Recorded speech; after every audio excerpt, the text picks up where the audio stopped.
دیکھیں جی، دین جو ملتا ہے نا انسان کو، وہ اتنا ملتا ہے جتنا انسان اپنے آپ کو دین کے حوالے کرتا ہے۔ بہلول کے پاس ایک آدمی آیا اور کہنے لگا، گھوڑے سے اترا اور سامنے دو زانو بیٹھا کہ حضرت کاروبار کرنا چاہتا ہوں، آپ دعا کر دیجیے کہ میرا کاروبار چلنے کرے۔ اچھا، تو آپ فلاں رنگ کا کپڑا خرید لو، بہت چلے گا۔ ساری انویسٹمنٹ لگا دی اور اس رنگ کا کپڑا خریدا۔ ایک ہفتے کے بعد بادشاہ نے اعلان کیا کہ میرے دربار میں صرف وہی آ سکتے ہیں جو اس رنگ کا کپڑا پہنتے ہیں۔ اب اس نے سارا کپڑا خرید لیا اور ساری دنیا اس کی مارکیٹ بن گئی۔ اب ہر کوئی اسی سے کپڑا خرید رہا ہے، ہر کوئی اسی سے، تو اس کی دکان چل گئی۔ جب پیسہ خوب ہو گیا، مال و دولت خوب ہو گئی، تو ایک وقت ہوا تو حضرت بہلول بیٹھے ہوئے تھے، تو وہاں سے گزرا، ارے فقیر بتاؤ کیا کاروبار کروں؟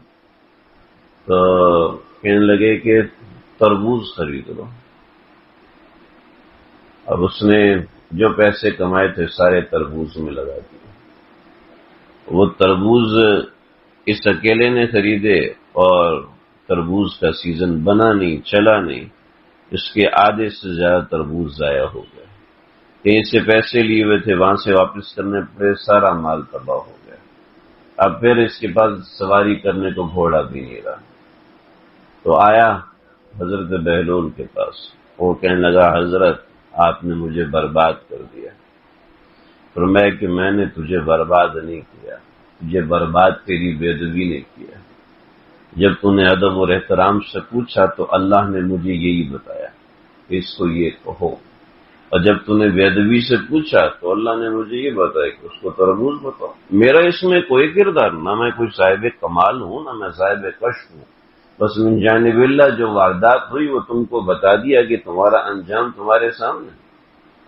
انسان الدین کلہ ادب، فقہا، علماء، صلحاء، اتقیاء، ان سب کو اجماع ہے دین ادب ہے۔ کیا تھا ابو جہل کو؟ اللہ کے نبی دعا کرنا، اللہ کے نبی دعا کرنا کہ اللہ میں آپ سے عمر ابن حشام اور عمر ابن خطاب کا سوال کرتا ہوں۔ نہ وہ بے ادب ہے، نہ بے ادب ہے، گستاخ ہے، اس کی بات نہیں چلے گی۔